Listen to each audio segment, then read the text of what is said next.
সৈয়দনা আদম পৃথিবীতে আসলেন, এসে থাকতে শুরু করলেন। দিন গড়িয়ে রাত আসে, মাস গড়িয়ে বছর আসে, বছর যায় বছর আসে। ঠিক 940 বছর পর মালাকুল মাউত আদম আলাইহিস সালামের কাছে আসলেন। বললেন, আনা মালাকুল মাউত উকিলা বিকুম, আপনাদের জন্য আল্লাহ আমাকে বানিয়েছে রূহ কবজ করতে। ও আদম, আবুল বাশার, পৃথিবীর প্রথম মানব, প্রথম নবী, আপনার সময় শেষ, রেডি হন। কি হন?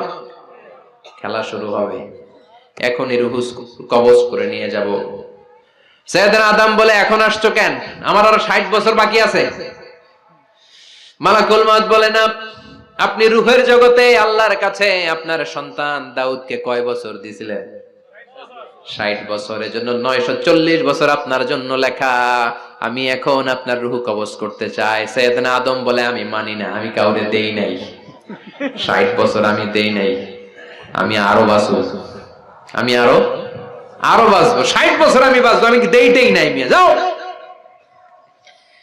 মালাকুল মাউত আল্লাহর যে বলে, আল্লাহ দেয় নাই বলে, আসলে ভুলে গেছে। আসলে আফাতুল ইলমি আন নিসিয়ান, মানুষ ভুলে যায়, মানুষ বড্ড ভুলে যায়। আমরা অনেক সময় খাইয়াও কই খাই নাই।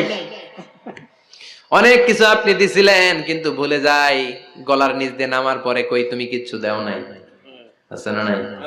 নাসিয়া আদম ফানাসিয়া বানু, আদম আলাইহিস সালাম ভুলে গেছেন, তাই আমরাও ভুল করি, ঠিক কি না?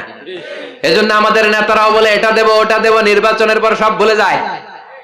আছে না নাই? ওই যে আদম আলাইহিস সালাম ভুলছে, আমরাও ভুলে যাই। ওনাদের দোষ কি? ভুলে যায়, বেমালুম ভুলে যায়। আল্লাহ বললেন, মালাকুল মাউত আর জোরাজুরি করো না। 940 নয়, ঠিক 1000 বছর পরে আদমের কাছে যাবা। আমি আমার আদমের ভাগ্যে এই জিনিসটাই রেখে দিয়েছিলাম রে মালাকুল মাউত। আমি আগ থেকে এটাই রেখেছি, আমি জানতাম সে ভুলে যাবে। চিল্লায় কোন সুবহানাল্লাহ। তার মানে পৃথিবীর সবচাইতে লম্বা মানুষ, 60 হাত লম্বা, এত শক্তিশালী আদম আলাইহিস সালাম শ্রীলঙ্কাতে প্রথম নেমেছিলেন। এক লাফ দিলে আধা মাইল চলে যাইতেন। সুবহানাল্লাহ। কি লম্বা মানুষ। আদম আলাইহিস সালাম চলে গেলেন, ওনার পরের নবী ইদ্রিস আলাইহিস সালাম, উনি মরে নাই। ইদ্রিস আলাইহিস সালাম মরছে, কে বলছে? উনিও মরেছেন। তবে ওনার মৃত্যুর আজীব এক ঘটনা আছে, অনেক লম্বা কথা। এক ফেরেশতার সাথে ওনার বন্ধুত্ব হয়েছিল, বলেছিলেন আমি আকাশ দেখতে চাই, আল্লাহর কাছে অনুমতি চাই। আল্লাহ বলল, ঠিক আছে, ইদ্রিসকে আকাশে ঘুরাও। প্রথম আকাশে ঘুরলেন, দ্বিতীয় আকাশে ঘুরলেন, তৃতীয় আকাশে ঘুরলেন, চতুর্থ আকাশে ঘুরলেন। ইন দ্য মিন টাইম চতুর্থ আসমানে মালাকুল মাউত পৃথিবীর দিকে নেমে আসছিল। ওই ফেরেশতা বলে, মালাকুল মাউত আপনি কই যান? মালাকুল মাউত বলে, একটু আগে আল্লাহ ফরমান জারি করেছে